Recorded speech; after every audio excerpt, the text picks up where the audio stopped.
Nah awalnya saya beternak tahun 2009, sama sekali kita nggak tahu ilmunya, karena ada latar atau ilmunya peternakan itu nggak, sama sekali nggak ada. Kita nggak tahu mulainya dari mana, harusnya dari mana. Awal saya beternak di start di 3 ekor, kami tambah lagi jadi 10, dari 10 jadi 60, dari 60 ternyata jadi habis gitu, jadi tinggal 10. Nah, kenapa gitu masalahnya jadi habis? Cari-cari informasi, ikut pendidikan, ikut pelatihan-pelatihan kayak yang diselenggarakan oleh dinas-dinas instansi dinas pemerintahan gitu.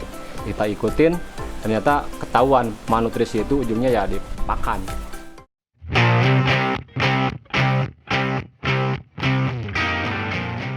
Waktu pas tahun 2013 kita putuskan mulai peternak itu, saya start lagi dan balik lagi, start lagi 10 teman, kita fokusnya di pakan.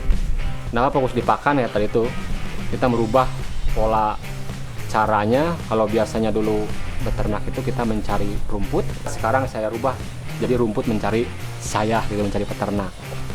Nah alhamdulillah kita dengan metode silase kayak ini, kita punya bunker pakan ini untuk sapi 20 ekor, insya Allah cukup untuk setahun, jadi aman untuk setahun ke depan.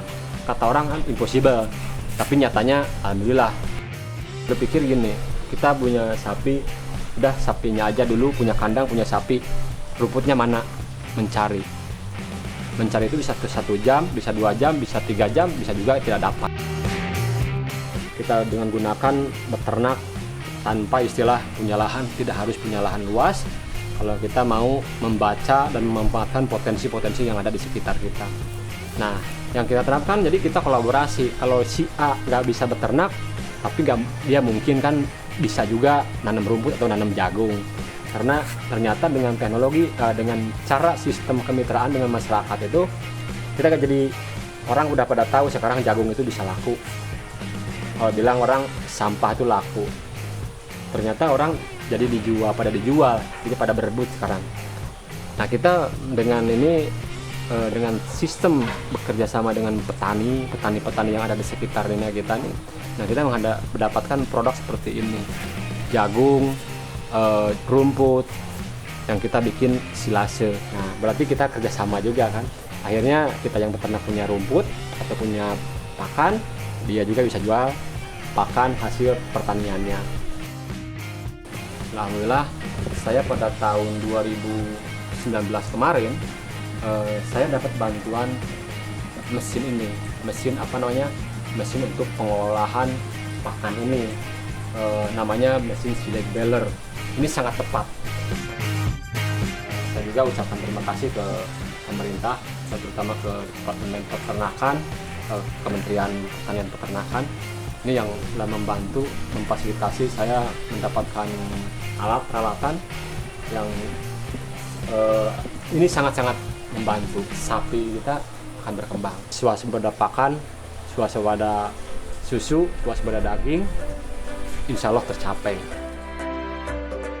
Dengan teknologi silase ini kita bisa aman, tidak ada istilah musim panas, musim hujan, musim apapun, ya itu kita nggak usah ngeluh lagi. Silasenya ada yang pakai yang jagung tok, tebun jagungnya aja. Ada juga yang kita silase yang jagung utuh gitu.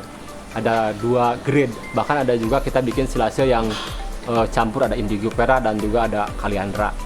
Nah kita lagi uji coba yang seperti itu gitu. Alhamdulillah bagus, dikasihkan ke sapi suka semua, dan akhirnya dalam jangka waktu hampir 2 tahun saya nggak habis rumput sama sekali. Setelah itu kita evaluasi lagi, sapi itu alhamdulillah lah berkembang, dan berkembangnya ternyata start awalnya dari pakannya dulu, ketersediaan pakan dulu. Manfaat silase ini ya jelas kita nggak mikir lagi kemana mencari rumput. Yang sekarang dipikir itu gimana caranya produksi kita banyak.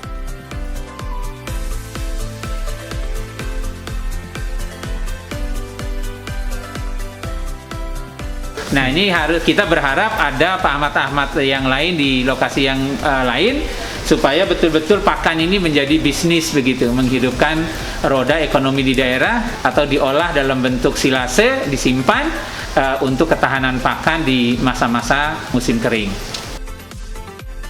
Sebetulnya di era new normal ini yang punya ketahanan ekonomi seperti ini hidupnya dari pertanian dan peternakan, dan itu juga yang akan mensuplai kebutuhan pangan untuk daerah perkotaan. Di era digital sekarang ini akan jauh lebih menguntungkan.